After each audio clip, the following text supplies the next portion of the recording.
Maka Allah mengatakan, sebelum engkau tanya, katakan Muhammad pada mereka SAW, aku dekat. Setelah itu apa? Aku akan kabulkan apapun yang hambaku minta, sepanjang itu maslahat untuknya.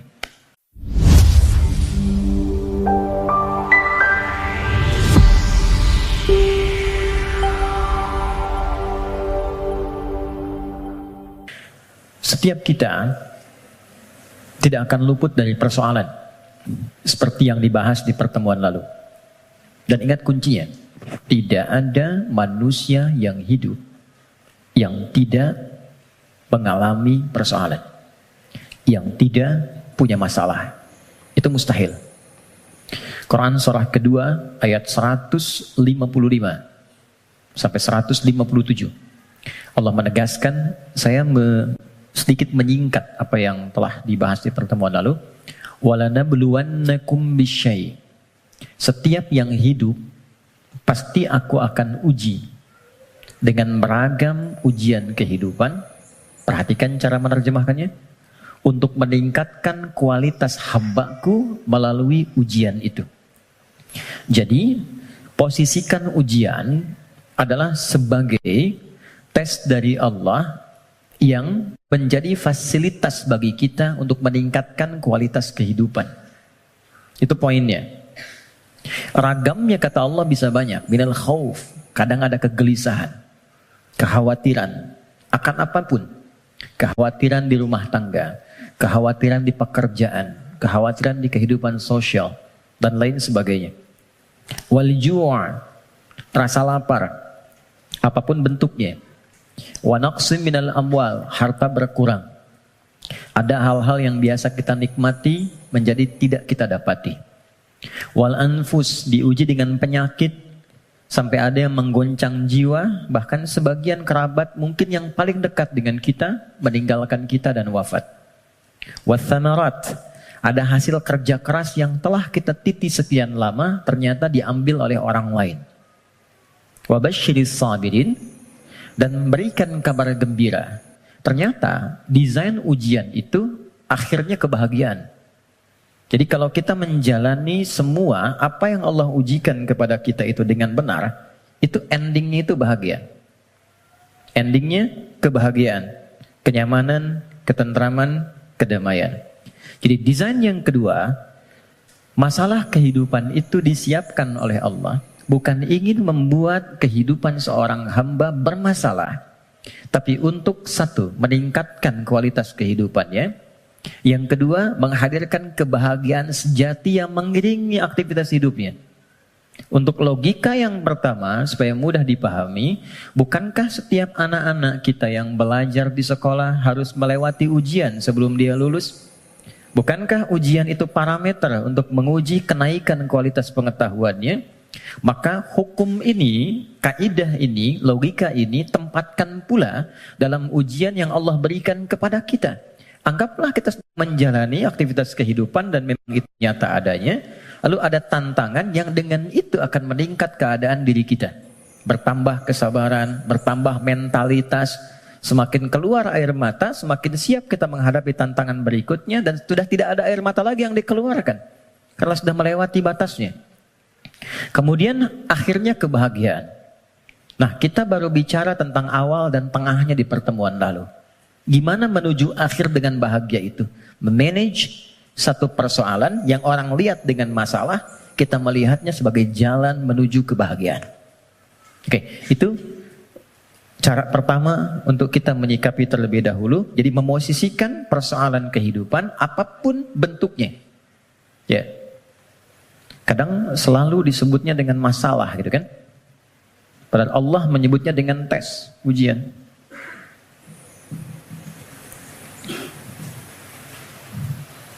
Satu, untuk meningkatkan kualitas hidup.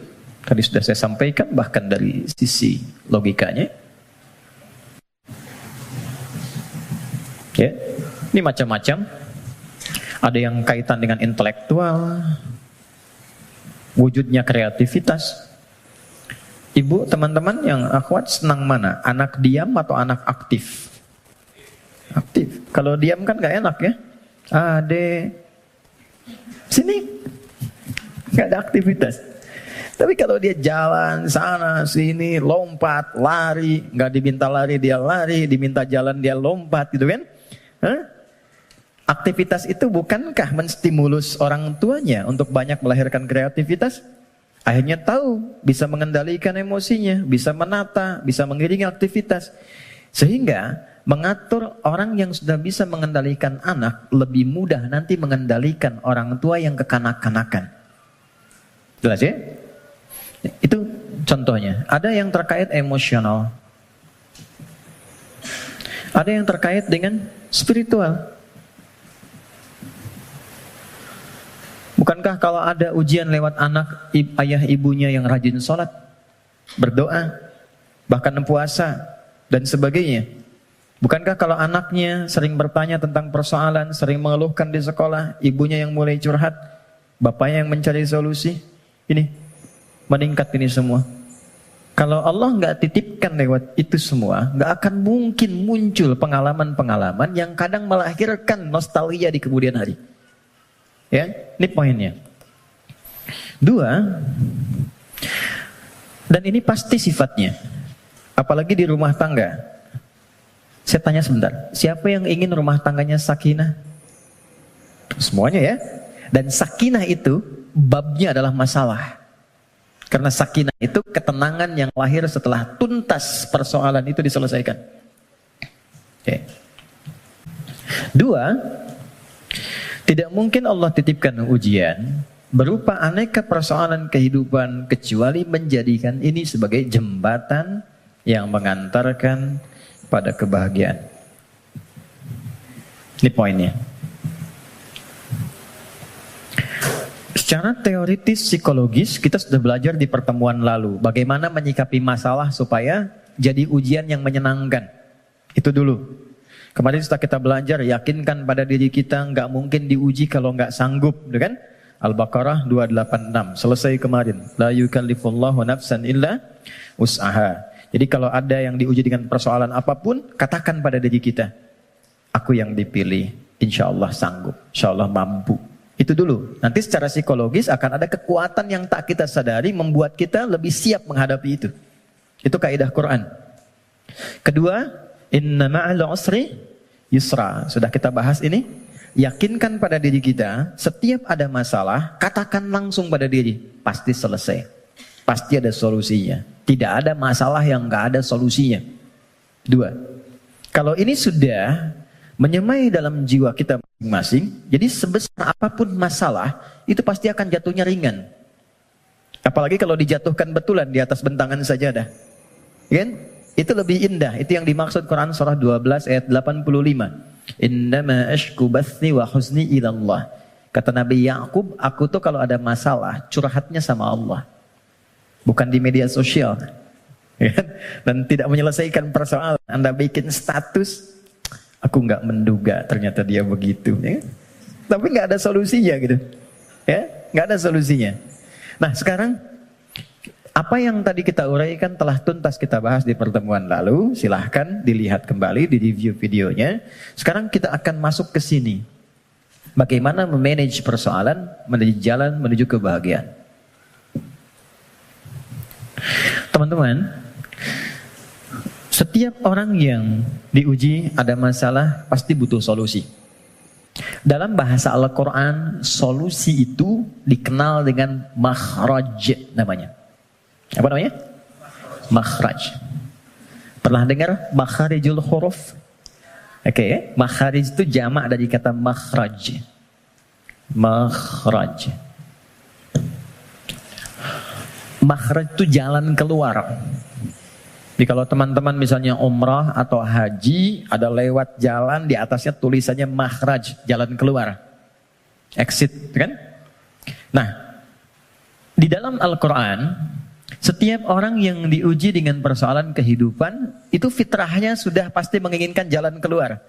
Ini saya pengen keluar, ini bahasa kiasan. Ini ada tempat penuh dengan masalah, saya pengen keluar.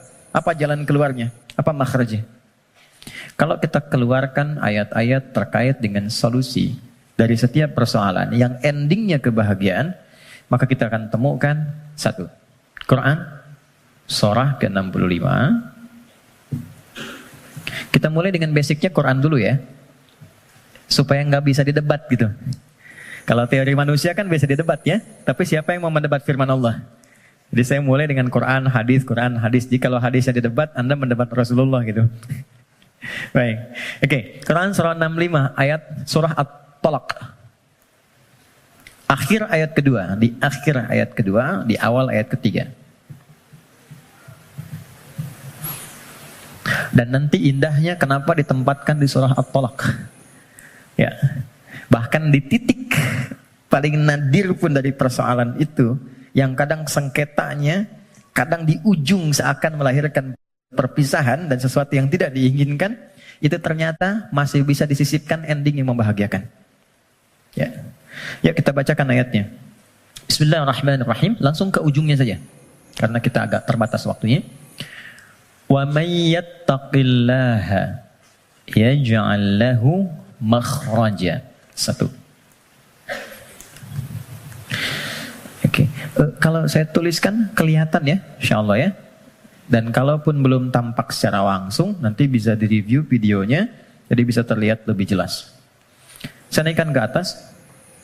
Waman, ini yang saya highlight dulu. Wa may yattaqillaha. Gini. Ya. Dan kelebihan. Wa may yattaqillaha. Nih, kuncinya ini. Saya kotaki. Baru saya turunkan ke sini. Ya ja'allahu makhraja. Makhraja. Oke, kita temukan kalimat makhraj di Quran. Satu. Waman, saya baca dengan man dulu, tidak saya baca dengan tajwid. Waman. Dan siapapun. Saya agak kurang sepakat dengan terjemahan dan barang siapa. Karena saya cari sampai sekarang nggak pernah ketemu itu barang punya siapa gitu. Barang siapa. Oke. Jadi saya lebih senang menerjemahkan dan siapapun. Dan siapapun. Nah, man ini di dalam bahasa Arab tuh kaidahnya berbunyi begini. Ismun mausulun yadulu alal faradiyah. Paham? Tidak. Man, konjungsi yang menunjuk kepada objek, kadang subjek, tapi dia menunjuk secara personal, tapi sifatnya luas. Jadi tawarannya berlaku secara personal setiap kita, tapi bersifat terbuka. Jadi kalau ada kata man di Quran, itu Allah sedang berbicara kepada kita, posisikan secara personal. Setiap kita itu sedang dikhitab, ditawari langsung oleh Allah. Dan tawarannya terbuka. Mau laki-laki, perempuan, besar, kecil, tua, muda, siapapun.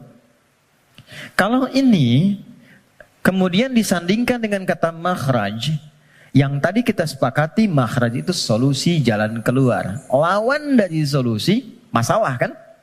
Ujian kan?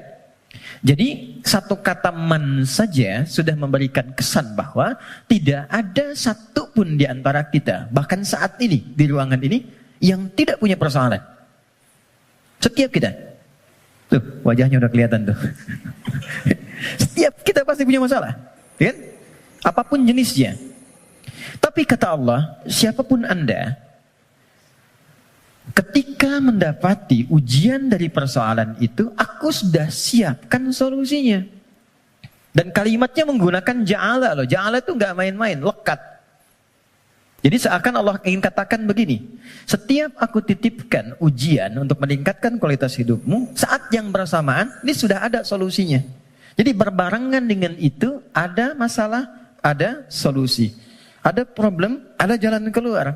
Tinggal sekarang, cara kita bagaimana menemukan jalan keluar itu bukan hanya merasakan persoalannya. Jadi diberikan persoalan itu untuk mencari lewat itu solusi yang telah Allah sandingkan tadi. Dan cara mencari itu ujungnya adalah ini, kebahagiaan. Apa jembatannya? Kalau jembatan itu di tengah atau di ujung? Selalu di tengah. Ada dua yang terpisahkan, tengahnya jembatan. Di sini persoalan, di sini solusi. Apa jembatannya? Kita cari yang pertengahan di sini. Waman awalnya yaj'allahu makhraja ujungnya, tengah-tengahnya yattaqillah. Takwa kepada Allah. Allah berikan satu kalimat saja yang bila ini diimplementasikan sempurna, maka endingnya bahagia di setiap situasi yang kita jalani. Takwa. Kalimat yang mudah untuk diucapkan dan butuh tantangan ketika dijalankan. Saya tidak ingin mengatakan sulit, karena nggak ada yang sulit yang Allah berikan. Yang sulit itu manusianya, bukan caranya. Oke, jadi kita sudah dapatkan katanya. Kalau ada persoalan, ujian apapun dalam kehidupan, maka kalau ini ingin cepat dituntaskan oleh Allah dan endingnya bahagia, maka solusi pertamanya apa? Takwa. Oke, satu dulu. Dua, apa itu takwa? Karena di sini kita punya dua pembahasan. Topik pertamanya tentang definisi yang jelas apa itu takwa. Yang keduanya kenapa pakai ya di sini. Nanti ini yang di akhir kita akan tutup sebelum kita diskusi. Teman-teman, takwa itu singkatnya, definisi yang paling singkat dan mencakup adalah membangun hubungan baik dengan Allah.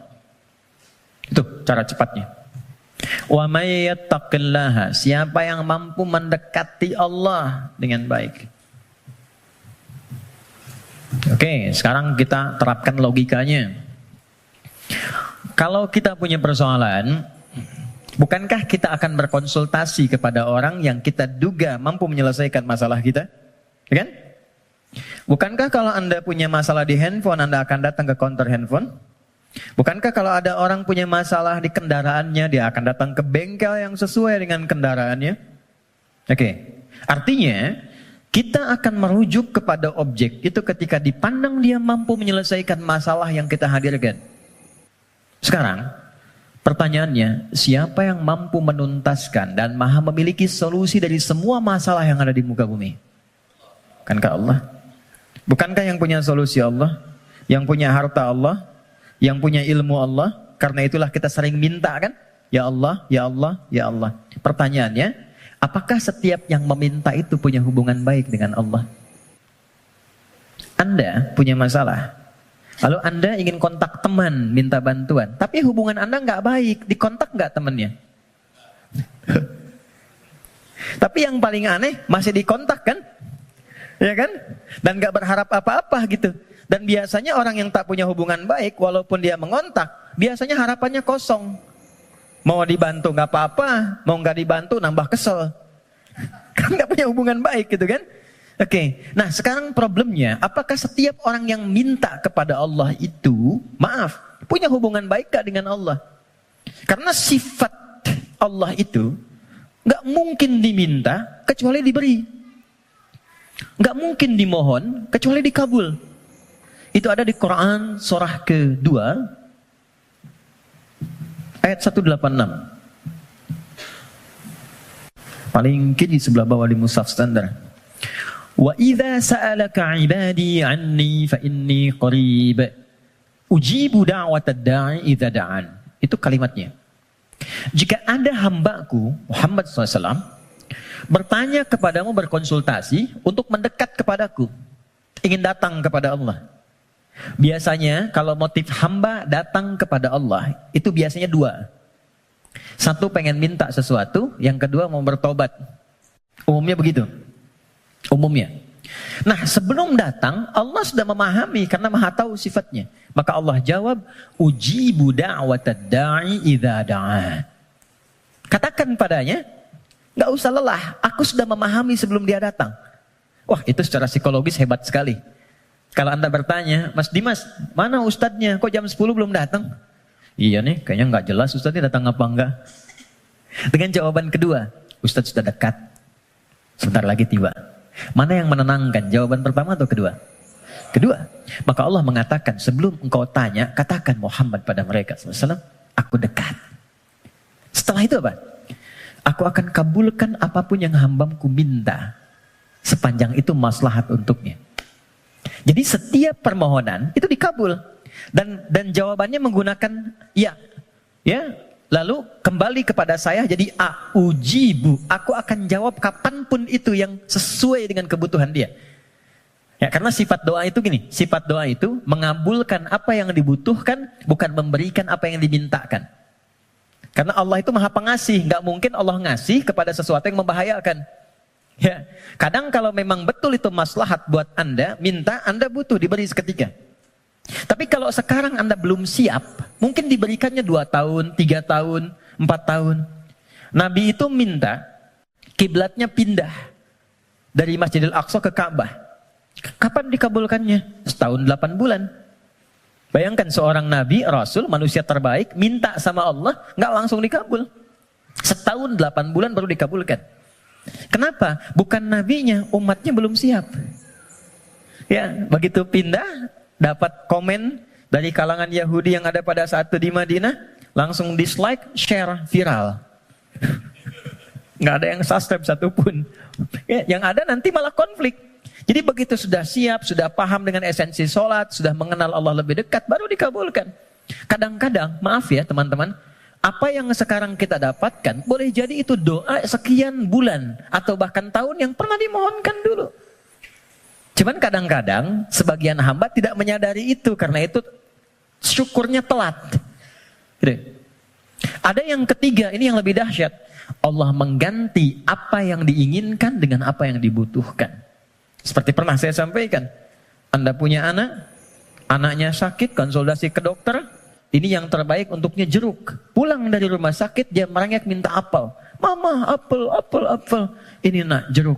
Nggak mau apel. Ini jeruk rasa apel. Itu yang terbaik, gitu kan? Oke, kadang-kadang Anda minta motor, dikasihnya mungkin sepeda. Kadang Anda minta mobil A, dikasihnya mobil B. Kadang Anda mengajukan proyek A, dikasihnya proyek B. Yang ini nggak masuk, yang ini dapat. Jadi sifat doa, itu kalau dimohonkan, diberikan. Kalau nggak cocok di dunia, diberikan di akhirat. Itu sudah janji. Karena itu kita masih ada iman akhirat, jadi masih punya harapan. Yang bahaya itu kalau nggak punya keyakinan tentang akhirat, dia nggak punya harapan. Jadi meninggal aja. Kalau kita masih punya harapan, makanya kita belajar ilmu tentang alam kubur, ilmu tentang akhirat, pengetahuan tentang surga neraka. Kenapa? Supaya memunculkan harapan. Ya, sebab kalau ditanya nanti, kalau meninggal kemana, punya jawaban. Kalau orang yang nggak tahu itu ditanya kemana, meninggal ya meninggal aja. Kalau meninggalnya kan sama-sama meninggal. Halo? Ya, baik. Nah sekarang problemnya adalah, bisa ada orang minta, tapi nggak terkabul gitu. Nggak dapat. Apa problemnya? Maka saya kisahkan hadis Nabi. Teman-teman, thumma dzakara ar-rajula yutilu safara ash'atha aghbara. Nabi mengisahkan seorang lelaki yang menempuh perjalanan panjang. Safar. Sifat safar, ingat ya, sifat safar itu cepat mengabulkan doa. Jadi kalau teman-teman sedang safar, kalau dari segi jarak tuh di atas 82 km dari segi jarak. Tapi kalau dari waktu tempuh yang merubah zona waktu lah setidaknya. Ya, jadi kalau kita misalnya dari sini mau ke Palembang, Papua, Lampung, safar. Tapi ingat, safarnya menuju tempat yang baik. Ya deh? Ini mau safar ke Makau, safar ke Las Vegas misalnya, itu bukan safar namanya. Memang jalan jauh tapi bukan dalam konteks yang dibenarkan. Nah, orang yang menempuh perjalanan jauh dalam rangka kebaikan, apalagi diniatkan ibadah, maka berpotensi mengabulkan doa di setiap titian perjalanannya. Maka alih-alih banyak foto dan bikin status, saran saya, isi dulu dengan doa. Isi dulu dengan doa. 2, yamuddu yadaihi ilas sama, dia mengangkat tangannya ke langit. Gini, saya tidak bermaksud mengajarkan, hanya share saja. Biasanya begini yang mudah untuk dilakukan. Kalau Anda angkat telapak begini, ada garis kan ya? Ada garis ya? Nah, yang paling mudah itu begini, satukan garisnya. Ini, lalu di sini letakkannya. Nanti ada babnya, semakin tinggi dan luas permohonan, biasanya semakin diangkat semakin terbuka. Seperti doa istisqa, minta hujan. Doa istisqa itu begini. Nanti ada di khutbah Jumat, misalnya khatib begini.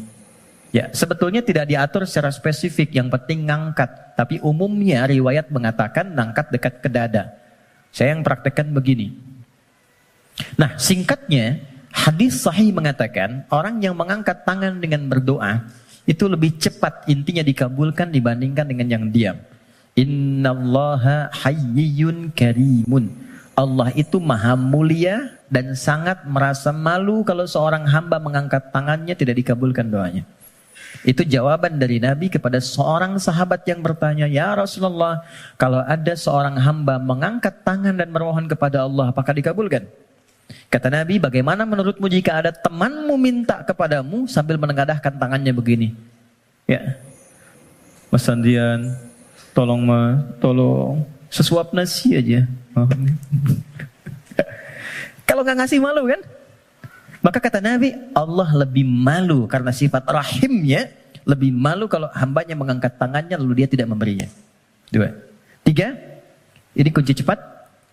Fayaqulu ya Rabb, ya Rabb. Lalu dia bermohon dengan al-asma'ul husna. Cara ketiga, kalau doa ingin cepat dikabulkan, mulai dengan al-asma'ul husna. Enggak perlu semuanya. Pilih satu nama yang sesuai dengan permohonan yang kita ajukan. Contoh, Allah punya berapa nama?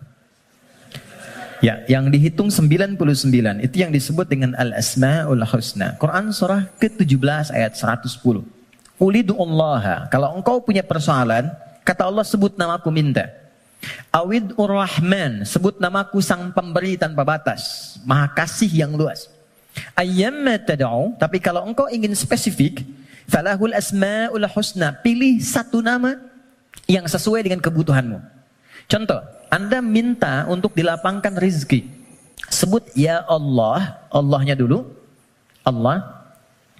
Ya Razzaq. Ya Allah, ya Razzaq. Ya Allah sang pemberi rezeki. Anda belajar atau anak Anda belajar ingin diberikan keluasan ilmu. Ya Allah, ya Alim. Pilih salah satu. Nabi Zakaria ketika bermohon kepada Allah, manusia itu berkata, kamu punya keterbatasan, gak mungkin punya keturunan. Maka beliau menyebut nama Allah, sang pemberi tanpa batas. Namanya Ya Wahhab. Disingkat dengan Hab. Ya, Wahhab. Banyak persoalan ingin dikuatkan kesabaran. Ya Sabar. Ya, jadi kalau Anda mau minta, nggak harus semua disebut. Nanti yang nggak ada, jadi ada. Ya Allah, ya Razzaq, ya Alim, ya Sabar. Tadinya nggak punya masalah, Anda malah punya masalah, gitu kan?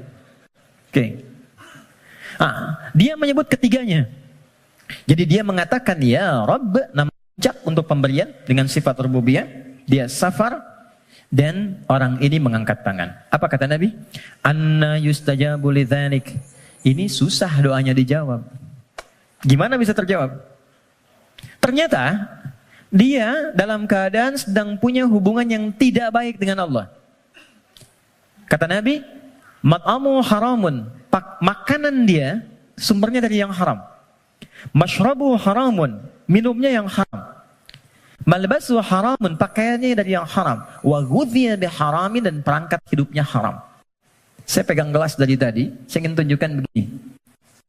Ini gelas masih terbuka. Gini. Teman-teman. Saya bisa masukkan apapun. Spidol, pena, even itu air, dan yang lainnya. Tapi kalau mulai itu tersekat begini, apa yang bisa dimasukkan? Kalau sekatnya masih tipis, mungkin masih bisa ditembus. Sepanjang tajam permohonan, air mata keluar, bermohon dengan lembut dan lirih, masih bisa tembus. Tapi kalau yang menutupnya semakin tebal dan kuat, bagaimana bisa tembus?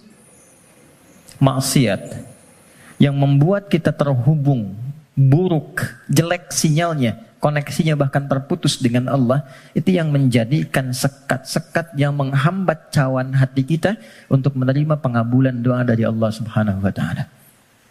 Maka tadi saya katakan di awal, bagaimana ada orang punya hubungan yang kurang baik dengan Allah, saat yang bersamaan dia berani meminta.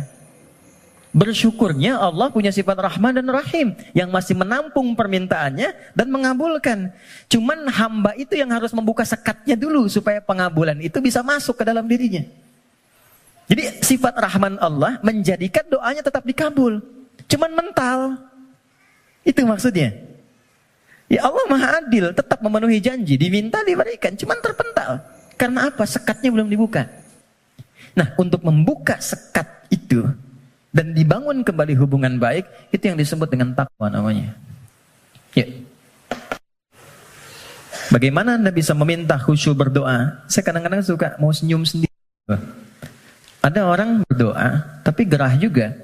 Minta khusyuk, tapi dia membawa perangkat haram dalam dirinya. Gambar-gambar yang tak pantas, video-video koleksi yang buruk masuk di handphonenya. Kok bisa masuk sakunya saat yang bersamaan dia sholat? Kok bisa? Nggak malu sama Allah. Kan kita mengetahui Allah maha mendalami segala hal. Allah maha mengawasi. Lalu ada orang mengumpulkan hal yang haram, bahkan dalam handphonenya, dia masukkan ke sakunya, dan dia masih menunaikan sholat. Dan merasa nyaman dengan itu. Apalagi dengan keadaan sadar, dia hasilkan perangkat dirinya, pakaian dari cara yang tidak benar, kemudian juga perangkat dari cara yang tidak benar, kemudian dia diuji dengan persoalan, yang Allah ingin bimbing dia untuk mendapatkan jalan keluar yang baik, tapi dia menggunakan itu, dan dengan perasaan bangga dia bermohon kepada Allah. Tapi sekali lagi, karena Allah itu Rahman, sayang, kasih, maka persoalan sebesar apapun yang dirasakan dan bagaimana bentuknya, demi Allah saya katakan, pada akhirnya itu adalah jalan menuju kebahagiaan. Kalau bukan jalan kita menemukan kembali harapan cerah untuk terhubung dengan Allah, yang membuka kebahagiaan sejati berikutnya, atau memang itulah titik pertemuan dari semua keinginan yang akan dikabulkan. Nah sekarang, bagaimana mewujudkan takwa itu?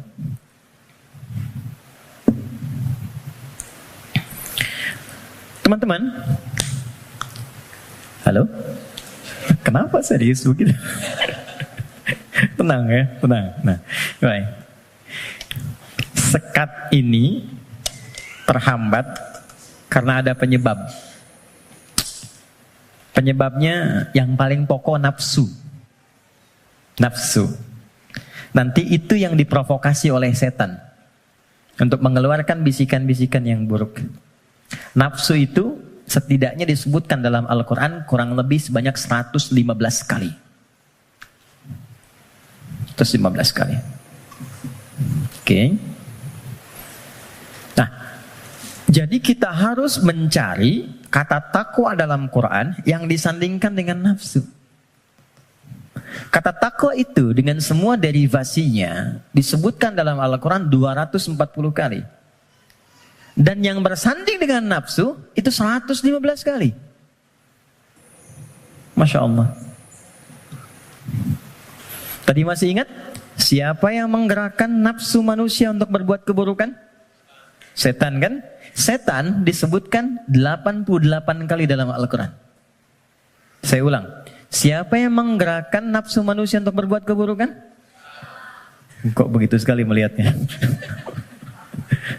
Setan disebutkan sebanyak 88 kali dalam Al-Quran. Saat yang bersamaan, kita pun diberikan oleh Allah itu perangkat takwa, lawan dari nafsu. Quran surah 91 ayat 7 sampai 10, wa nafsin wa ma sawwaha fa alhamaha fujuraha wa taqwaha. Yang fujur itu nama lain dari nafsu. Takwa itu bagian ya tertentu dari tubuh kita sebagai gambaran nilai kebaikan. Nah, yang mensupport takwa itu malaikat. Pernah nggak merasakan begini? Ketika azan berkumandang, Allahu Akbar, cepat sudah azan, siap-siap. Pernah merasakan itu? Nah, itu yang bisikan malaikat. Pernah nggak ada bisikan begini? Ketika misalnya melakukan satu perbuatan atau terfikir untuk berbuat yang tidak benar, ingin berdusta pada pasangan. Hati kecilnya mengatakan, jangan lakukan, itu nggak benar. Pernah ada begitu? Itu bisikan malaikat. Teman-teman, malaikat disebutkan dalam Al-Quran sebanyak 88 kali.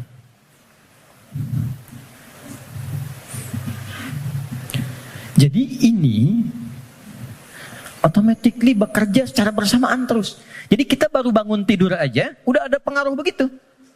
Ya, harus cepat mengambil keputusan, di mana yang mau diambil.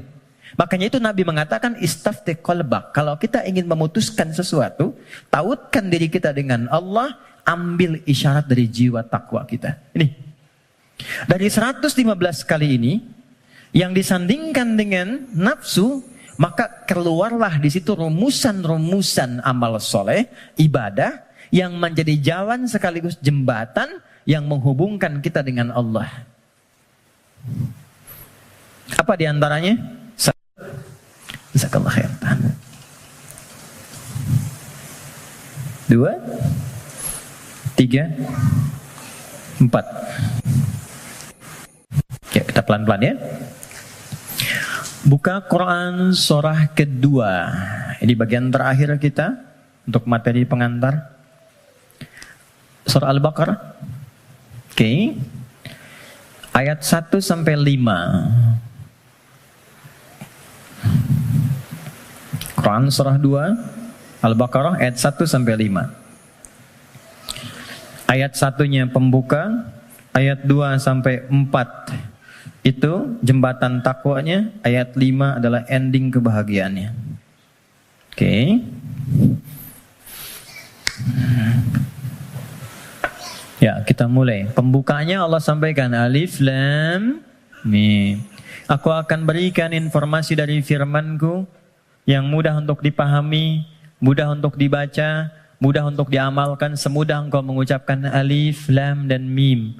Alif yang keluar di lisan, A dari rongga di sini, Lam sampai di lidah, Mim sampai di bibir. Semudah engkau berucap, semudah itu pula Quran bisa dibaca, dipahami, dan diamalkan.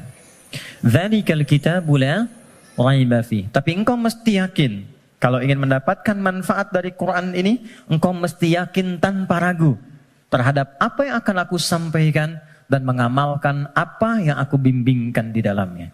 Teruskan. Dzalikal kitabu la raiba fihi hudal lil muttaqin.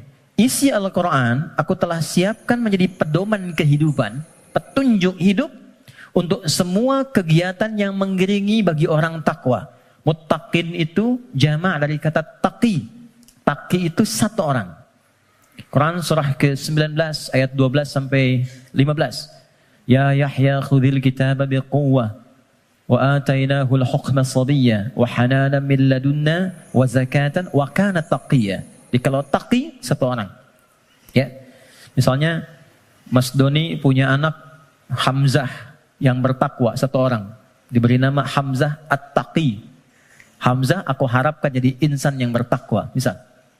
Kalau banyakan itu berubah namanya menjadi muttaqin. Kalau menjadi objek muttaqin jadi subjek muttaqun. Kata Allah, aku telah siapkan isi Quran sebagai pedoman berkehidupan. Objeknya siapa? Untuk hamba-hambaku yang mencoba meningkatkan takwa. Apa jembatan, amalan untuk mewujudkan sifat takwa itu, menjadi orang takwa itu? Teruskan ayatnya. Nah, ini poinnya. Ayat 3.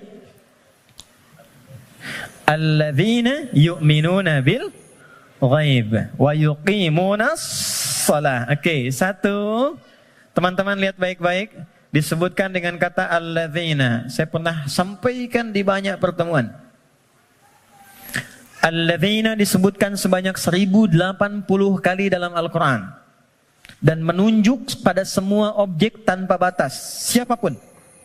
Bedanya dengan man. Kalau man itu sifatnya personal tapi terbuka. Kalau alladzina sifatnya komunal dan terbuka. Kepada semua langsung tanpa kecuali. Seakan Allah ingin mengatakan, hei, kalian ingin jadi orang takwa? Aku buka kepada siapapun. Aku tidak batasi untuk si fulan. Takwa itu bukan definisi untuk ustaz saja.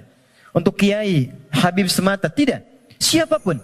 Ya, Anda mau profesi A, profesi B. Sepanjang Anda manusia, Anda bisa menjadi kalangan orang takwa. Saking kasihnya Allah, semua diberi kesempatan yang sama. Tanpa beda. Syarat pertama, kata Allah, alladzina yu'minuna bil ghaib. Orang takwa itu cirinya dia berusaha meningkatkan imannya. Kalau di terjemahan teman-teman lihat beriman kan? Tapi kalau kita lihat dari karakter gramatikal bahasa Arabnya, pakai ya di situ bentuknya jama'un, yu'minun, ya itu bentuknya kalau kita tarik ke dalam bahasa Inggris misalnya bentuk present, continuous, and future. Ada progresif, kontinuitas. Jadi kalau kita menemukan satu kata ada ya-nya, artinya di situ ada usaha terus meningkatkan sampai kapanpun. Alladzina yu'minuna, orang takwa itu dia bukan sekedar beriman. Kalau sekedar beriman, baru beriman amanu namanya. Amanu itu baru beriman. Oke? Tapi kalau dia mau menerus meningkatkan imannya supaya lebih kuat, maka berubah katanya dari amanu menjadi yu'minun. Satu, diniatkan untuk meningkatkan iman.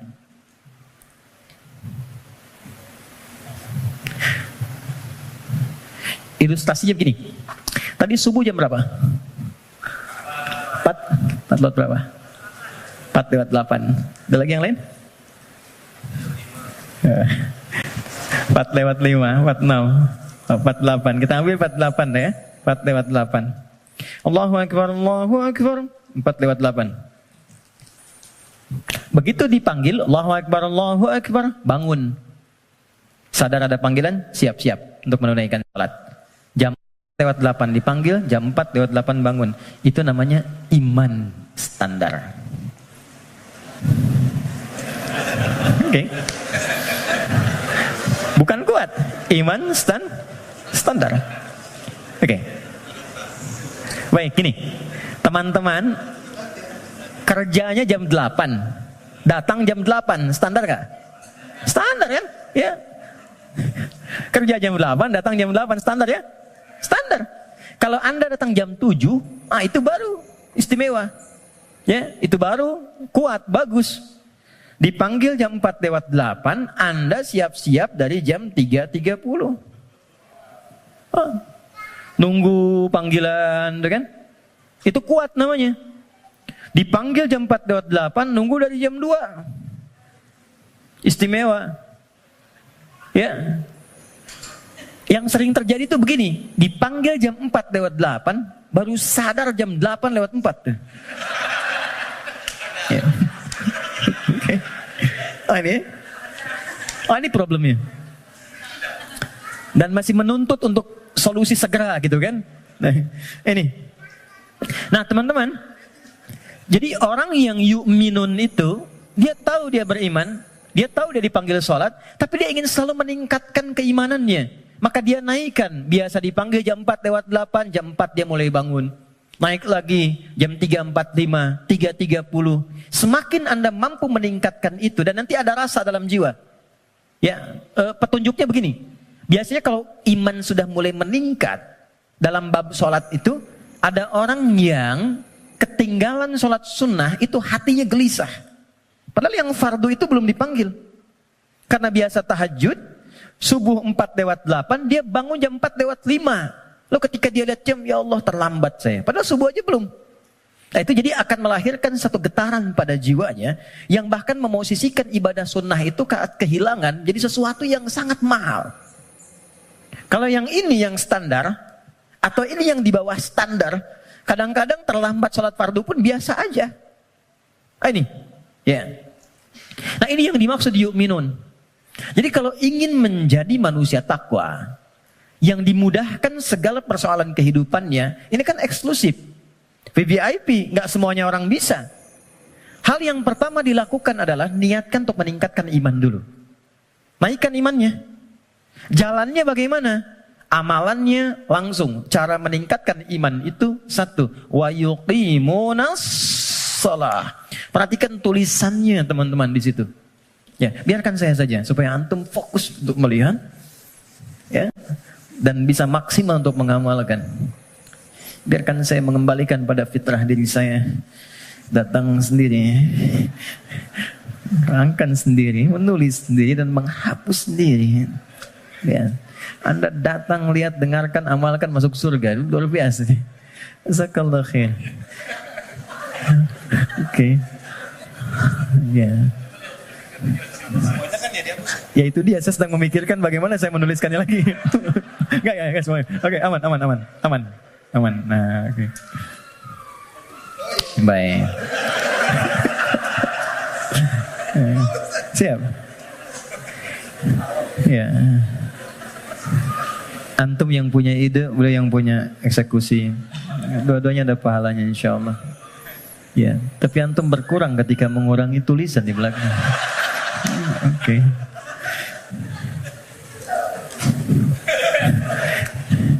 Satu sholat. Sebentar. Oke. Coba lihat di mushafnya, tulisannya mesti begini. Nah, harus begini. Yuqimunas sholata. Nggak boleh beda. Harus begini. Karena nanti ada yang begini. Gini. Ada yang begini. Salawat. Kalau yang begini artinya sekali, tunggal. Kalau yang begini artinya salat fardu 5 waktu. Contoh Quran surah kedua Al-Baqarah ayat 238. Hafidhu 'alas shalawat. Bentuknya begini. 5 waktu. Kodenya boleh dicatat 24434. Yang 5 waktu 24434. 2 salat subuh, 4 salat zuhur, 4 salat asar, 3 salat maghrib, 4 salat isya. Ini. Tapi kalau yang begini itu melampaui yang fardu. Melampaui yang fardu. Melampaui yang fardu bukan tambah bilangan fardu. Kalau gitu nanti besok subuh dari biasanya 2 jadi 4. Tidak. 2. Melampaui yang fardu artinya menambah dengan yang sunnah. Loh, Anda kan pengen masuk kelas VIP. Kalau kelas tribun biasa kan bayarnya biasa. Nontonnya kan biasa. Ya kan? Tapi kan permintaannya pengen yang spesial. Kalau pengen spesial, ibadahnya pun harus selaras dong. Harus adil, harus sama, harus spesial juga. Makanya tingkatkan dari sekedar yang fardu. Kalau kita ingin membangun jembatan takwa mulai saat ini, maka coba sekarang keluarkan menu-menu salat sunnah apa saja yang bisa dilakukan. Jangan terlalu ekstrim dulu. Yang penting tahu dulu. Misal, yang siang ada apa saja? Kita mau masuk salat zuhur misalnya. Sebelum zuhur itu ada salat sunnah. Ada 4 rakaat. Bisa dibagi 2. 2 rakaat, 2 rakaat. Kalau nggak sempat waktunya untuk 4, bisa 2. Hadis Ibnu Umar. Sebelum asar ada 4 rakaat. Rahimallahu mra'an shalla qabla al-'asri arba'an. Misal salat mutlak. Malam misalnya ada tahajud. Kita ingin coba bangun tahajud. Nggak usah yang tinggi-tinggi dulu. 2 rakaat aja dulu. Ya, 2 rakaat untuk melatih kenyamanan hati dan fisik kita. Jangan dipaksakan dulu. Malam ini 11, besoknya berhenti.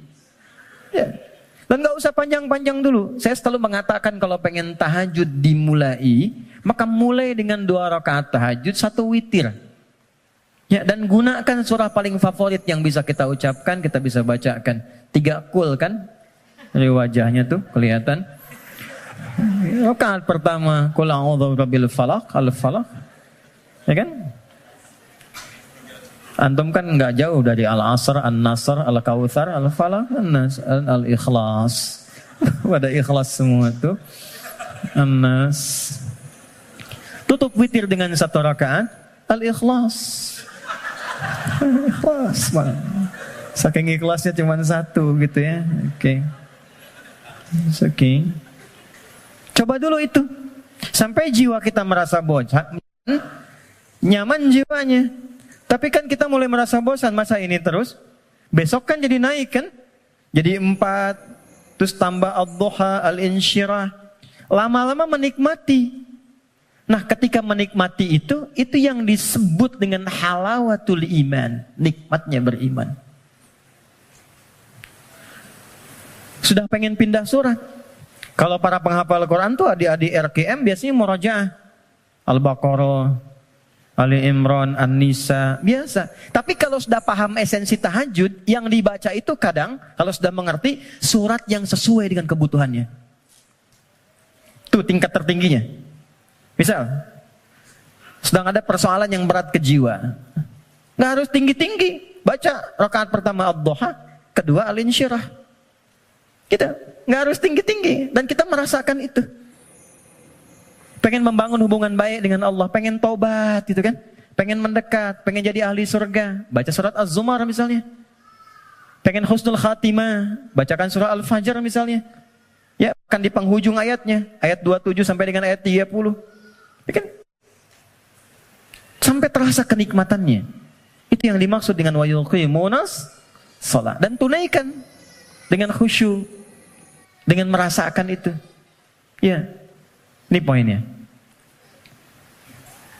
Jadi untuk menjadi orang takwa, amalan pertamanya apa? Salat. Untuk itulah ia disebut salat, dari kata silah asalnya.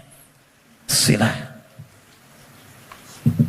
Dari kata wasala yasilu wusulan wasilatan.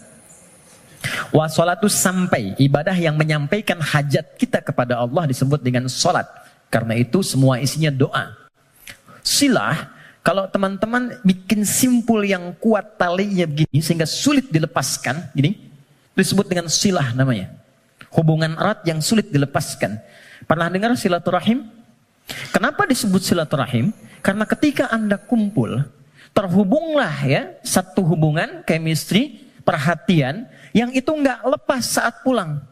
Jadi silaturahim itu wujudnya bukan saat kumpul. Kalau kumpul Anda menyapa, wajar orangnya ada. Kalau kumpul Anda tersenyum, wajar temannya ada. Silaturahim itu ketika Anda pulang, Anda masih ingat kawan Anda dan Anda doakan dia. Anda sapa dia. Anda berikan apa yang sanggup Anda bisa sampaikan. Saya diajarkan pada guru kami saat selesai belajar dan siap untuk mengajar. Pesan guru saya waktu itu, nak, kalau engkau mengajar siang hari, tatap yang mampu engkau tatap dari orang yang belajar itu. Sampaikan dengan tulus, malam kau bangun, kau sholat minta sama Allah. Bayangkan orang-orang kau tatap itu.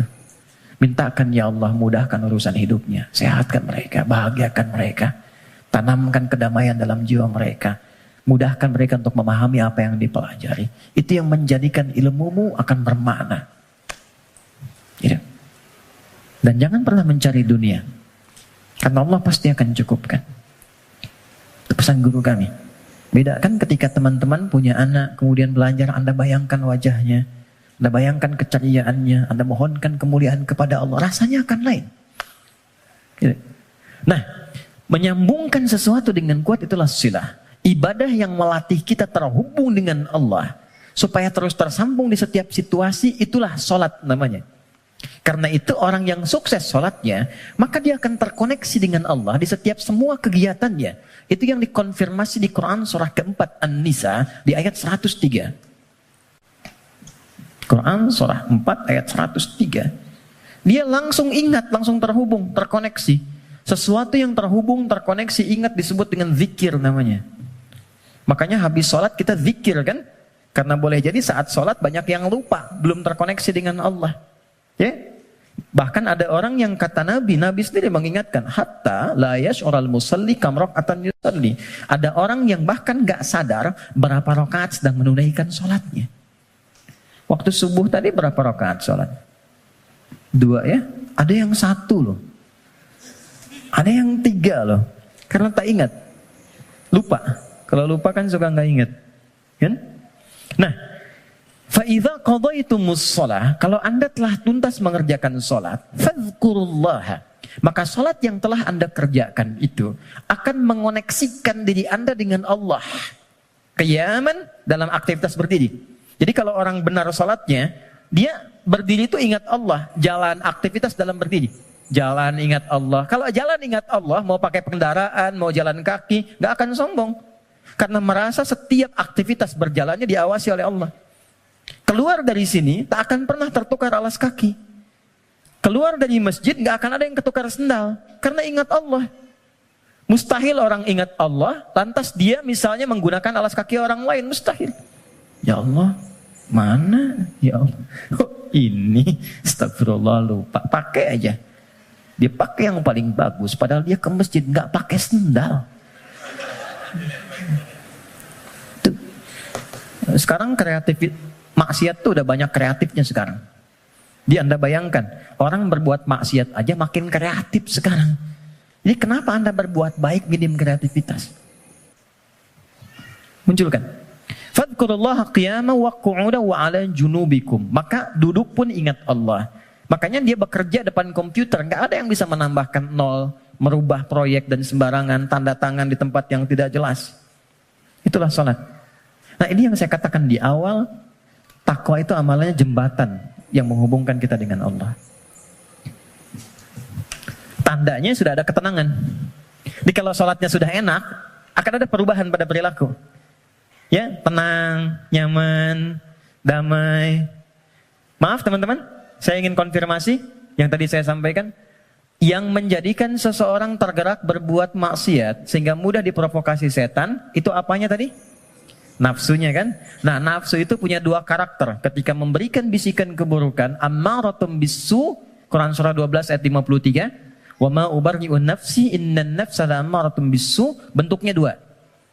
Satu, bisikan syahwat yang didorong pada perbuatan-perbuatan yang disebut dengan fahsya namanya.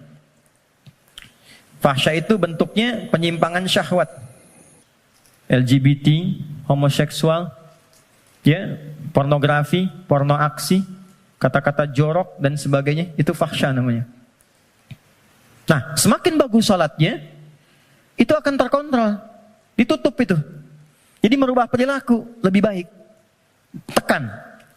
Yang kedua, ada keburukan, was-was dari nafsu yang dimanfaatkan setan untuk berbuat tindakan-tindakan yang diingkari langsung oleh bagian tubuh kita. Nggak sepakat bagian tubuh kita. Biasanya nafsunya dari perut dan akal. Mencuri, merampok, gibah, bikin hoax, menipu dan sebagainya. Sesuatu yang diingkari secara langsung disebut mungkar namanya.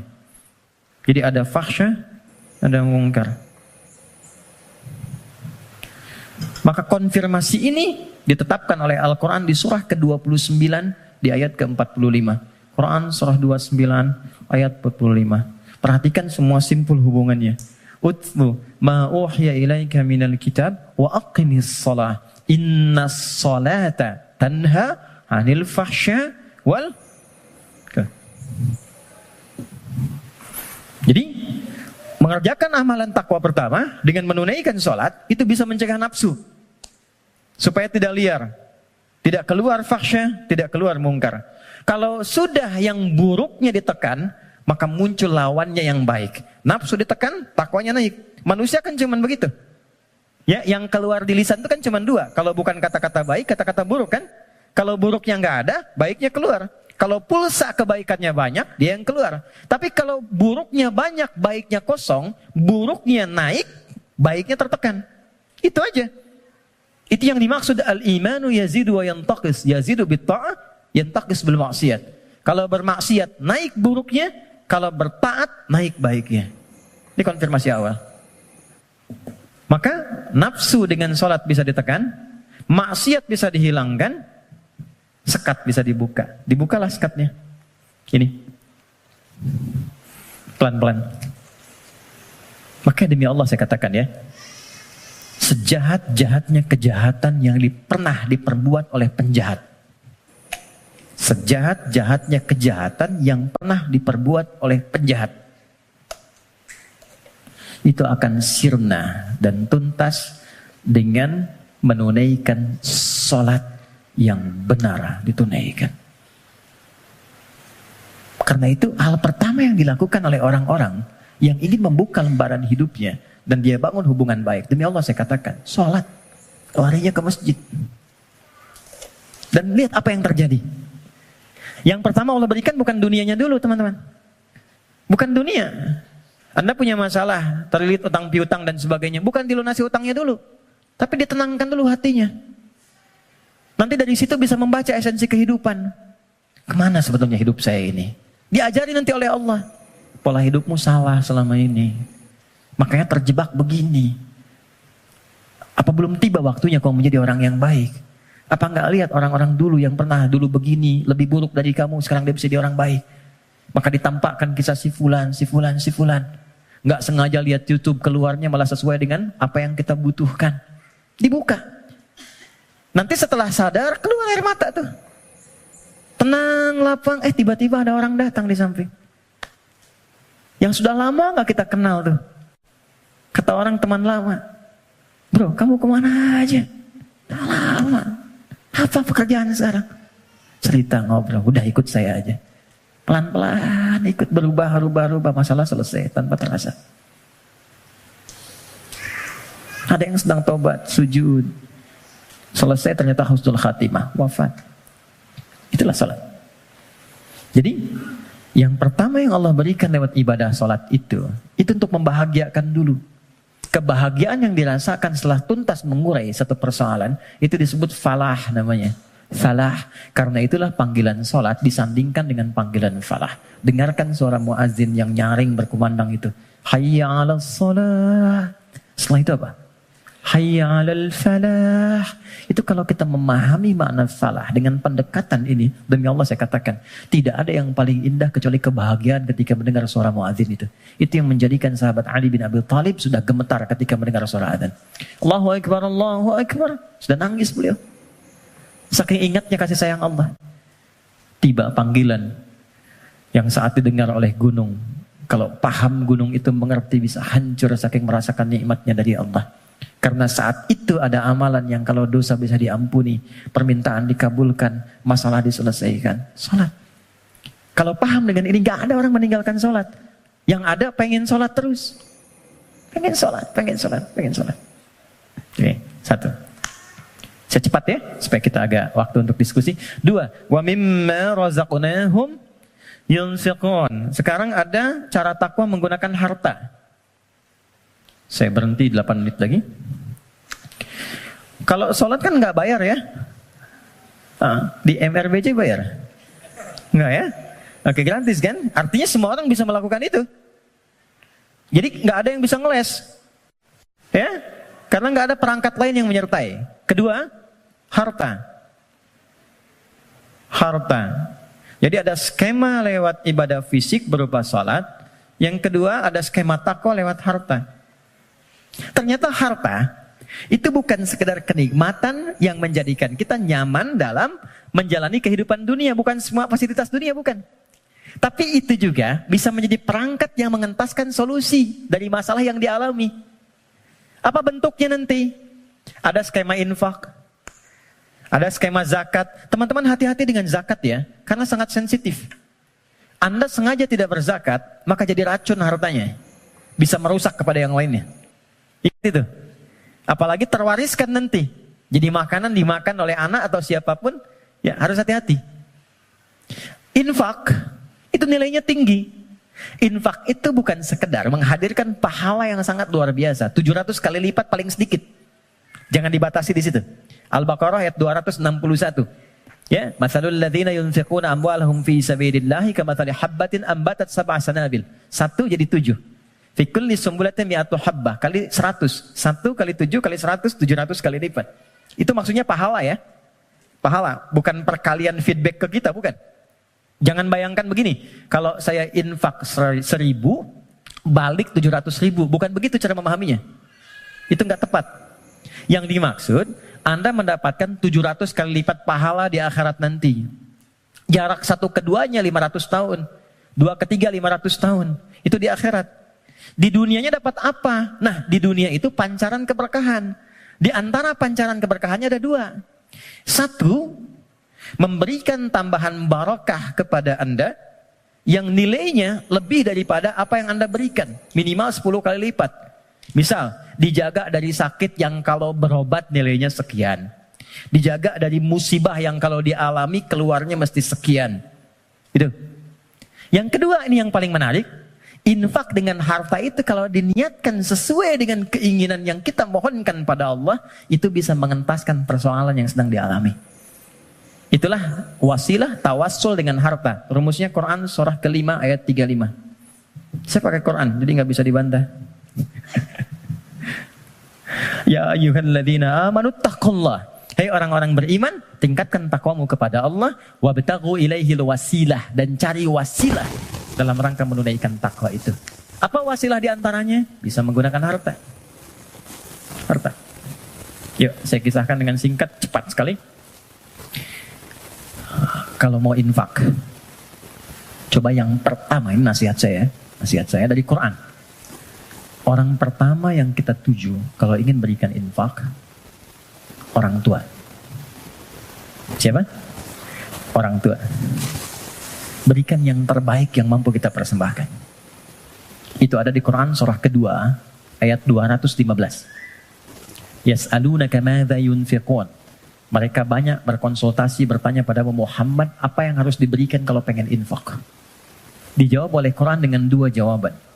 Qul ma anfaqtum min khair. Katakan kalau ingin infak, kaidah pertama yang terbaik. Misal, Anda beli mangga 5. Ibu masih ada. Berikan yang paling besar, yang paling bagus, yang terbaik itu buat ibu. Kalau mau dibagi. Contoh aja.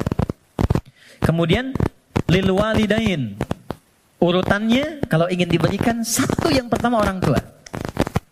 Belakangnya nanti ada 4 lagi. 5 golongan utama. Wal aqrabin, kerabat terdekat. Wal yatama, orang-orang yatim. Wal masakin, orang-orang miskin. Wabnis sabil, orang yang kesulitan di perjalanan. Tapi yang pertama orang tua. Jadi, teman-teman, kalau orang tua masih hidup, apa yang bisa dipersembahkan walau tidak diminta. Sedang ada masalah misalnya kan, mohon kebaikan pada Allah, bikin makanan datang pada orang tua, minta doanya. Ini sederhana tapi dalam, minta doanya. Ada kitab namanya Al-Adabul Mufrad karya Al-Imam Al-Bukhari. Dikisahkan seorang berkonsultasi pada Ibnu Abbas radhiyallahu taala anhuma, pengen taubat, dosanya banyak. Apa jawab Ibnu Abbas? Ibu masih ada enggak? Ada katanya. Udah, pulang aja, berbakti pada ibumu. Sayangi ibumu, buat beliau merasa senang terus. Nanya lagi orang ini, kenapa mesti ibu? Kata Ibnu Abbas, saya tidak pernah mendapati di Quran dan keterangan Nabi yang terbaik dari bakti kepada ibu untuk mengentaskan semua masalahmu. Dikonfirmasi di Al-Bukhari, ada orang sedang bekerja, tiba-tiba hujan turun, dia berteduh masuk ke dalam satu gua. Tiba-tiba menggelinding satu batu besar. Ini kisahnya viral. Nutup mulut guanya. Dari 3 orang ini sepakat, kita berdoa sama Allah karena udah gak mampu dorong. Minta sama Allah, tawasul lewat amal. Dengan amal itu kita mohon supaya dibebaskan dari sini. Amalnya yang dimintakan. Maka sepakat ketiganya memohon. Di antara ketiganya itu, ada orang yang bercurhat demikian, ya Allah, Engkau maha tahu sebelum aku sampaikan. Aku punya ibu ya Allah, yang Engkau maha mengetahuinya. Dan aku bekerja. Tidak pernah aku pulang ke rumah sebelum aku berikan dan aku siapkan susu untuk menu malam ibuku. Dan tidak pernah aku tidur sebelum aku minumkan sendiri susu itu di mulut ibuku. Satu kali, begitu beliau pulang, ibunya sudah tertidur. Maka, beliau tetap membuat susu, dipegang itu susunya sampai ibunya bangun. Dan ibunya sudah sepuh, jadi nggak sadar kalau anaknya itu sudah lama datang, sudah lama nunggu dan berdiri. Ibunya belum merasa tidur, bangun, saya minumkanlah susu itu kepada ibunda tercinta, tanpa pernah cerita sedikit pun bahwa aku sudah berdiri lama di samping beliau. Diminumkan, baru tidur. Ya Allah, jika memang ini menjadi wasilah dari amalku yang bisa menjadikan kami terbebas dari kungkungan batu ini, mohon bebaskan kami dari kungkungan batu ini. Demi Allah, begitu didorong sedikit, keluarlah. Menggelinding. Dan ibu nggak ada batasnya. Cari. Termasuk saya sekarang gitu. Saya kalau mau belajar tuh saya niatkan. Ya Allah, untuk memuliakan ibu. Masih hidup. Dan mohon pahala diakhirkan pada ayah untuk menerangi di alam kuburnya. Dan selalu bertambah kebaikan-kebaikan itu. Tambah. Satu. Jadi infak. Ya. Coba usahakan ya, dan gak usah terlalu pengen dilihat dunia. Keluar jam 3, setengah 4, lihat yang nyapu, yang lagi dorong makanan tuh, yang dari semalaman bekerja. Pernah gak teman-teman kalau keluar gitu, kadang-kadang ada yang dorong sampingnya masih murojaah, ada yang masih sholat. Saya sering nangis tuh, lihat, ya Allah, ini orang udah banyak praktek, kita banyak ceramah. Ya, lu datang, kita cuma sampaikan nitip ya, itu baru lihat aja sudah nangis. Ya Allah, terima kasih Pak. Ya Allah, mudah-mudahan Bapak rezekinya lancar ya Pak. Sehat ya Pak. Mudah-mudahan semua keluarganya baik-baik ya Pak. Itu ya Allah. Memberi sedikit tapi dapatnya banyak gitu. Itu berharga banget. Yang terakhir Quran. Walladzina yu'minuna bima unzila ilaika wa ma unzila min qablik. Nah, dekati dengan Quran. Ya, saya lihat banyak anak-anak tuh ya. Dekatkan dengan Quran. Walaupun anak-anak yang belajar Qurannya, antum akan dapat berkahnya. Akan dapat kenyamanannya, ketenangannya. Coba tuh, yang di RKM tuh, ya, yang meluangkan waktu dan sebagainya. Memang awalnya lelah, capek, tapi ketika nggak ada libur, ada yang hilang tuh. Nanti ada kenyamanan, ketenangan, kebahagiaan, apalagi pas wisuda dan sebagainya. Tapi yang paling ingin saya sampaikan, ini sudah nyata. Kalau Quran sudah ada di lingkungan kehidupan, maka rumahnya jadi cahaya, ketenangan akan datang. Saya pernah diminta kedutaan Saudi 2018 untuk menjadi Amirul Hajj. Berangkat, mimpin rombongan. Saya kira siapa hampir 500 orang. 2/3-nya anak-anak kecil penghafal Quran. Ternyata yang digendong bapaknya, ibunya, temannya, gurunya. Yang hafal Quran anaknya, bapak ibu yang nabung bertahun-tahun, puluhan tahun, nggak keluar itu dan kuota nggak dapat. Itu berkahnya lewat anaknya. Ada di Jakarta itu di Kemang, disebut nama lah. Ada Fitra namanya.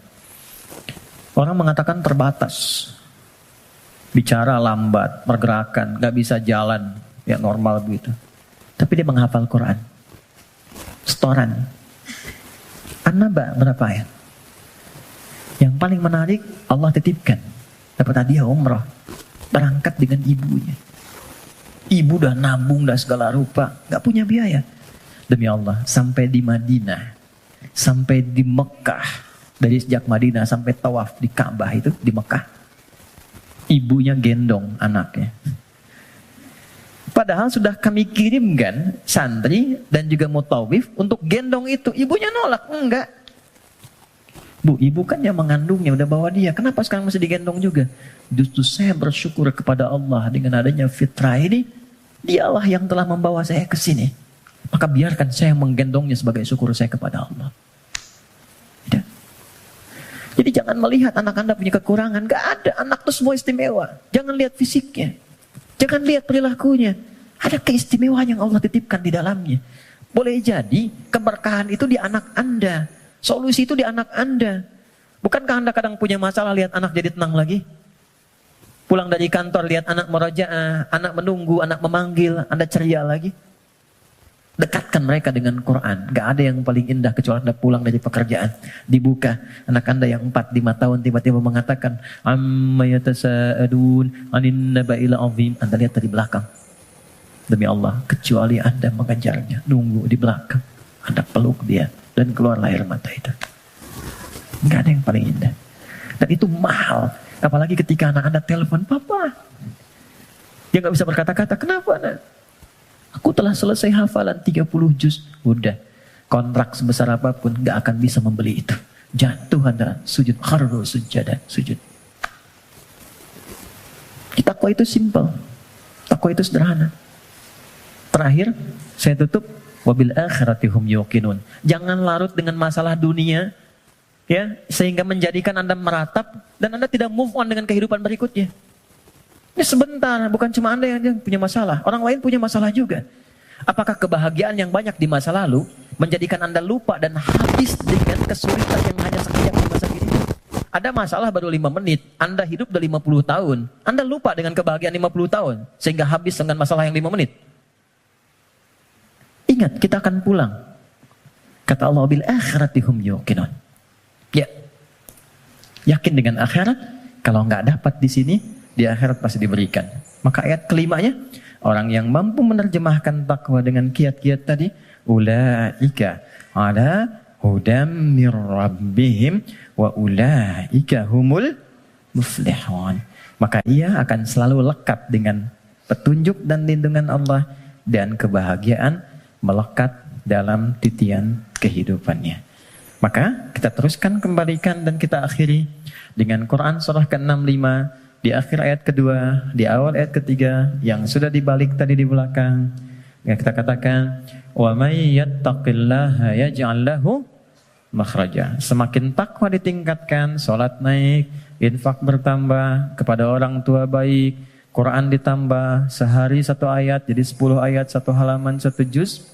Yakin dengan akhirat, yaj'al lahu makhraja. Terakhir, wa yarzuqhu min haitsu la yahtasib. Bahkan nanti pada titik tertinggi, rezeki pun Allah antarkan tanpa sulit dia mencarinya. Sekejap datang. Saya tutup. Wa may yattaqillaha yaj'al lahu min amrihi yusra. Kalau sudah semakin tinggi takwanya, maka diringankan semua ujian hidupnya. Bukan gak punya masalah. Ingat, bukan gak punya masalah. Tapi setiap akan dialami, diringankan dulu sehingga dia merasa seakan tak ada masalah. Padahal dia menghadapi hal yang sama. Ada dua orang berhadapan dengan persoalan yang sama. Yang satu nggak ada masalah, yang satu merasa sulit. Kenapa?